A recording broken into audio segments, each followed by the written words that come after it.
Éric Mariet, bonjour. Bonjour. Vous êtes directeur du département Expérience Design de Wax Interactive, l'agence digitale du groupe SQLI. On va parler ensemble de l'expérience à l'ère du digital. Cette expérience elle est devenue primordiale. Pourquoi est-ce que c'est devenu aussi incontournable pour les entreprises aujourd'hui ? Pendant très longtemps, les marques ont dit et déclaré que le client était roi. Aujourd'hui, avec le digital, on va même beaucoup plus loin. Si j'en crois, par exemple, une des déclarations récentes du directeur du digital de Marks & Spencer dans une conférence sur les retail, il considère que le client est devenu un dieu omnipotent. Évidemment, avec un téléphone, avec un ordinateur, le consommateur peut interagir énormément avec les marques et les entreprises. Et pour le coup, le travail de cette expérience connectée, de cette expérience client sur le monde digital est très importante. Selon vous, qu'est-ce qu'une expérience client réussie ? Je pense que l'expérience, elle dépend énormément du positionnement de la marque. Évidemment, quand on prend une marque entrée de gamme ou une marque haut de gamme, on va avoir des expériences qui doivent être différentes. Pour prendre un exemple dans le secteur bancaire, si je compare l'expérience d'une banque d'affaires, par exemple HSBC, versus l'expérience avec une banque de détail très grand public type la Banque Postale, les expériences qu'on va faire vivre aux clients vont être très différentes, drastiquement différentes, avec des services différents et de fait des approches qui vont être différentes. Alors s'il n'y a pas de recette miracle, est-ce que vous pouvez néanmoins nous éclairer sur, on va dire, les bonnes questions à se poser au moment de travailler cette expérience client ? Je pense que là, il faut revenir aux bases du marketing. Un des P du marketing, c'est le positionnement et la connaissance du public. Donc pour le coup, les premières questions à se poser, ça va être qui est mon client, qui est mon citoyen, qui est mon utilisateur, mon consommateur. Une fois qu'on a répondu à cette question, on a déjà une bonne base pour pouvoir travailler cette expérience de manière globale.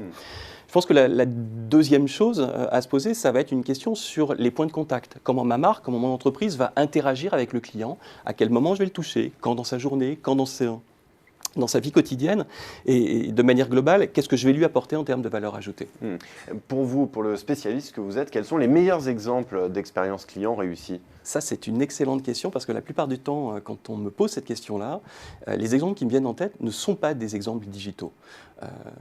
Je vais prendre une marque très connue du grand public qui est Nespresso, la marque de Nestlé.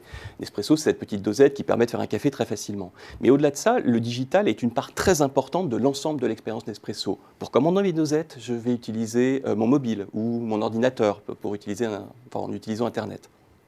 Quand je me rends en boutique, je peux utiliser des écrans digitaux.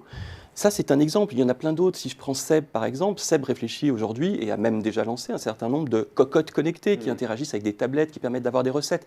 Donc aujourd'hui, on peut vraiment enrichir des marques très traditionnelles avec plein de services qui vont être des services qui vont apporter un supplément d'âme, un supplément d'expérience de manière digitale. Dernière question, tous ces services supplémentaires, qui doit les payer, qui doit les financer ? En bout de course, évidemment, c'est toujours le consommateur qui va payer pour cette expérience enrichie.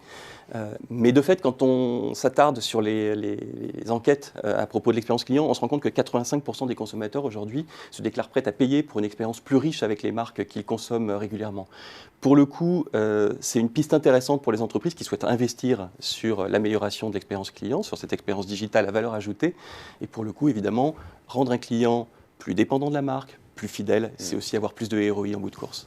Eh bien, merci beaucoup Éric Mariet pour cet éclairage sur l'importance prise par cette expérience client. Merci beaucoup. Merci.